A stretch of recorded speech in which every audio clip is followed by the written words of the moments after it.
todo lo que te pasa no está más que trabajando a favor de tu crecimiento interior. Entonces, lo que tú llamas un dolor de cabeza, entonces, o una pesadilla, es un maestro. Entonces, pues tienes un maestro latoso, o latosa, o lo que sea, ¿no? Pero no entiendas que nada de lo que te suceda está trabajando en tu contra. Te garantizo que está trabajando a tu favor. Son tus maestros. ¿Mande? ¿Y cuando es amor? Cuando es amor, exactamente, es un hermoso maestro. Un maestro como el de la ira puede servir para fortalecer mi atención, para despertar o para saber que yo no quiero convivir con eso.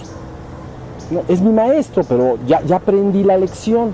Pero el amor es la cosa más extraordinaria, es el vínculo indisoluble que nos une a todos los seres en la existencia. Entonces, cuando el maestro es el amor, ahí estás feliz, porque estás disfrutándolo, gozándolo, etc. ¿Sí se entiende? Entonces, si es el amor el que te está llegando de maestro, lo abrazas, ¿no? Lo disfrutas, lo agradeces. Pero si te llega uno que tú llamas indeseable, hay una razón especial para que llegue. Algo debes aprender de ello o fortalecerte de ello. ¿Sí se entendió? Entonces, de ahora en adelante, quiten por favor las grandes polaridades. La polaridad del ser humano, ¿saben cómo es? Yo quiero esto, ¿verdad? Mi mano derecha y mi mano izquierda, para que se entienda acá. Todo lo que está en mi mano derecha yo lo quiero. Todo lo que está en mi mano izquierda yo no lo quiero. Y entonces paso la vida correteando mi mano derecha y escapando de mi mano izquierda. ¿Sí se entendió? Entonces es una pesadilla. Porque nadie está en la dicha del ser que soy y que ustedes son junto conmigo, correteando algo y corriendo de algo. Hagan una caricatura. Allá enfrente está lo que deseo y ahí voy corriendo. Pero para acabarla de amolar, allá atrás está lo que me corretea a mí y que no quiero. Se siente gacho, ¿me entienden? Esa imagen del caballo con la zanahoria acá, ¿no? Con el palito y la zanahoria. Exacto, la salchicha, ¿no? Le ponen la salchicha al perro en una pequeña carreta, ¿no? O la zanahoria, y entonces el pobre caballo lo está correteando y por detrás le están dando de chicotazos. Entonces, así se parece el hombre. Entonces, ya no piensen tanto, por favor, en las polaridades. Nada más digan, bueno, llegó a mi vida esto. ¿Está bien? Hay que vivirlo, hay que experimentarlo. Debe ser un maestro y debe de ayudarme a madurar interiormente, debe de ayudarme a que calibre yo mejor cómo debo sociabilizar con mis seres humanos, con mis semejantes. Y entonces abandonas, por lo menos de entrada, creer que la felicidad siempre está allá adelante y que la tengo que corretear y que la infelicidad o la desgracia me viene correteando por detrás. ¿Sí se entendió? Entonces, o sea, que lo que no deseo es una construcción mental. A ver, ¿cómo? Lo que no quiero podría decirse que es una construcción que está en mi mente. Sí, tú vas construyendo, ¿no?, lo que te place y lo que no te place. Y entonces, ya que lo has creado profundamente, entonces siempre estás operando en función de eso, ¿no? Es una construcción de la mente. Por ejemplo, si tú dices, es que a mí me gusta que todo mundo, llamarle la atención a todo mundo, ¿no? Soy adicto al protagonismo. Me gusta llegar a cualquier lado y que todo el mundo me vea, me aplauda.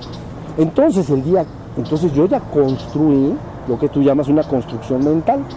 Esto me produce placer y si me ignoran me produce una desgracia.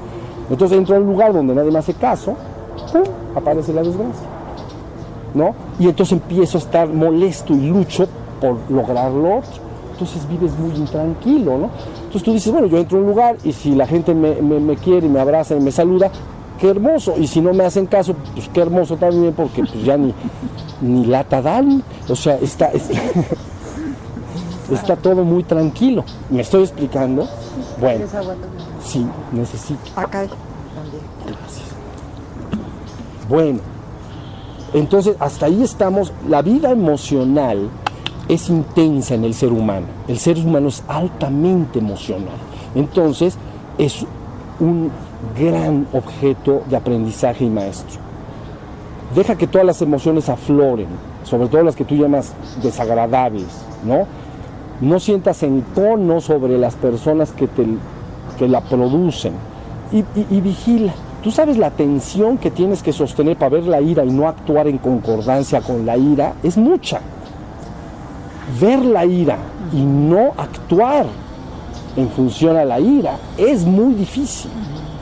Pero quiere decir que entonces, si lo logro, estoy fortaleciendo mi atención. ¿Ya bien? Hasta que llega un momento en que aprendo la lección y digo, gracias, porque lo que parecía una desgracia terminó siendo una bendición. No eran una desgracia. Esos seres humanos que me rodeaban y parecían una desgracia, terminan siendo una bendición. Es raro entenderlo así, pero así es. ¿Sale?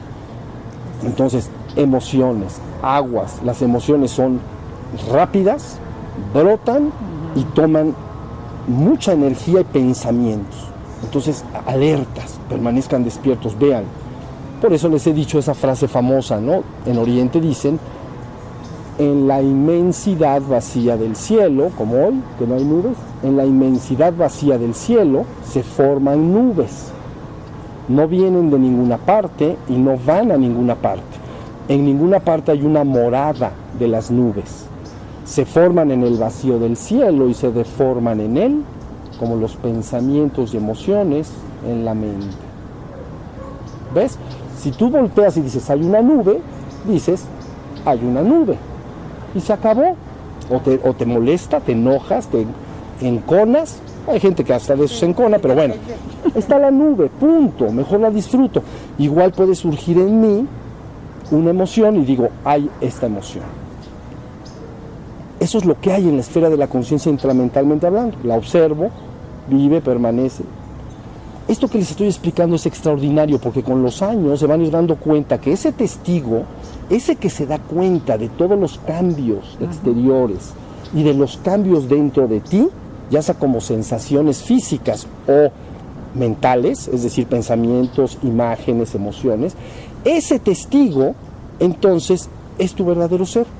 Él nunca cambió, él permaneció siempre inmutable. Ese es tu verdadero ser.